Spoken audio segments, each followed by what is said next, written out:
আপনারা যেগুলো করতেছেন, ছাত্র যেগুলো মরছে এগুলো তো সন্ত্রাসীরা মারছে, কিন্তু পুলিশ যে মরছে এগুলো তো আপনারা আন্দোলন না করলে এগুলো হতো না।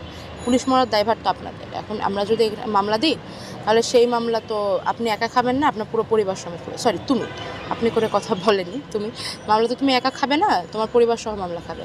তারপর সেখান থেকে আরও নানা ধরনের পারিবারিক ভয় দেখিয়ে ব্ল্যাকমেল করে বলানো হয় যে স্টেটমেন্ট দিতে হবে। প্রথমে লিখিত স্টেটমেন্ট নেওয়া হয়। লিখিত স্টেটমেন্টটা ভাষাটা ওনারাই ঠিক করে সেটা ছাপিয়ে এনেছিলেন, আমরা শুধু সই করে দিয়েছি।